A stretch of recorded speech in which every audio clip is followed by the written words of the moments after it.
The slaughter of civilians for sport, weapons smuggling, destruction of evidence, wholesale corruption, and finally murder. In our third story in the countdown, a full-fledged criminal enterprise executed by the military contractors known formerly as Blackwater, according to the sworn testimony of two of its employees.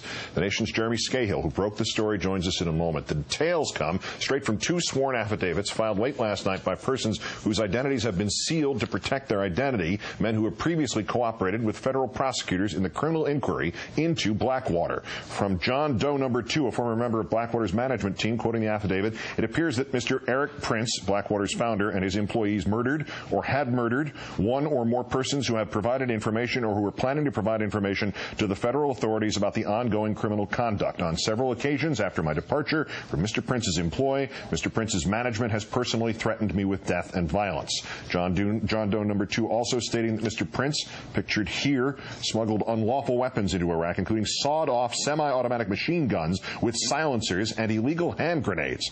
And the affidavit also says that Prince, quote, views himself as a Christian crusader eliminating Muslims and the Islamic faith from the globe. To that end, Mr. Prince intentionally deployed to Iraq certain men who shared his vision of Christian supremacy. Many of these men used call signs based on the Knights of the Templar, the warriors who fought the Crusades. Mr. Prince operated his companies in a manner that encouraged and rewarded the destruction of Iraqi life. Going to Iraq to shoot and kill Iraqis was viewed as a sport or game. Strikingly similar allegations made in the affidavit of John Doe No. 1, a former U.S. Marine who worked for Blackwater in Iraq. He alleges that incidents of unjustified deadly force were initially videotaped and watched in a session called a hot wash. Blackwater, now known as Z Services, spelled XE, maintains that Mr. Prince and the company are innocent of any wrongdoing and performed their duties on behalf of their employer, the State Department. Joining me now, as promised, the contributor to The Nation magazine and author of Blackwater, The Rise of the World's Most Powerful Mercenary Army, Jeremy Scahill. Good to see you. Thanks for coming in. Thanks for having me back, Keith.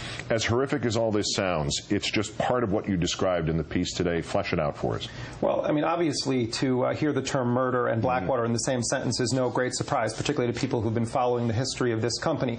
It's been at the center of some of the worst violence in Iraq, killing civilians repeatedly. 5 of its men are going to be tried on manslaughter charges for the Nicer Square massacre in Baghdad in September of 07. Another one pled guilty. The Congress is investigating. The IRS is investigating. This is a scandal-plagued company. What is explosive about what's happened here, and you just went through some of the most explosive of these details, is that you have 2 former Blackwater officials. I have learned from sources that John Doe No. 2 was actually in Blackwater management and was privy to some of the inner workings of the company. Erik Prince, the owner of Blackwater, remains the sole owner of the company no matter that he stepped down as CEO and the founder of the company. He micromanages every aspect of Blackwater's operations, and that's been well known. On the Christian supremacist angle, let's remember that Erik Prince viewed Blackwater as a neo-crusader force and has from the beginning.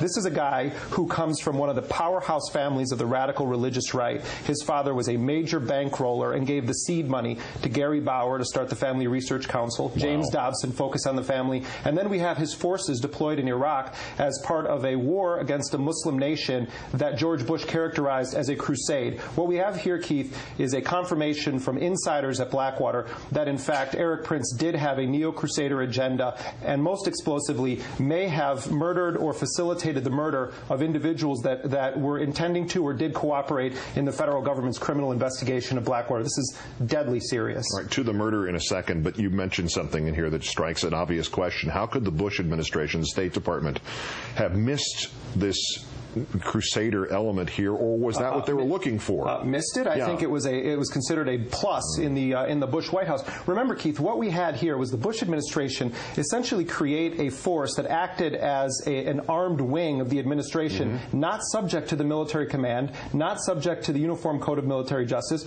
that reported directly to George Bush's Secretary of State and then to the President. These were his men, his private force in Baghdad, and the allegations that they were running around shooting Iraqis as part of a war to eliminate Islam globally, as is actually what one of these individuals said, is extremely disturbing to anyone who believes in any semblance of Constitution, law, or human rights. some specifics, what you know about this is a strong term, murder, in court documents. This is under oath. This is not somebody throwing something up against a wall to see if it'll stick. Are we talking about something related to the 2007 Baghdad massacre, or something here? It's unclear, but this is what I'll tell you what I do know about this, Keith. The fact of the matter is that these individuals in these sworn depositions provided those depositions to lawyers, Susan Burke and the Center for Constitutional Rights, that are suing Blackwater on behalf of Iraqis killed by Blackwater operatives in Iraq. They're suing them in civil litigation. What we do know is that these same individuals say that they gave this identical information to the federal government, one of them in grand jury testimony, as part of the ongoing criminal investigation. When I called the Justice Department and asked specifically, are you investigating Erik Prince on allegations that he was involved with murder, the Justice Department interestingly said that they would not confirm or deny any actions that they may or may not be taking against uncharged individuals. Erik Prince, according to the lawyers suing Blackwater, could be eligible for murder charges in both Virginia and the state of North Carolina under existing law. That's the argument they're making in their motion that was filed late last night in the Eastern District of Virginia.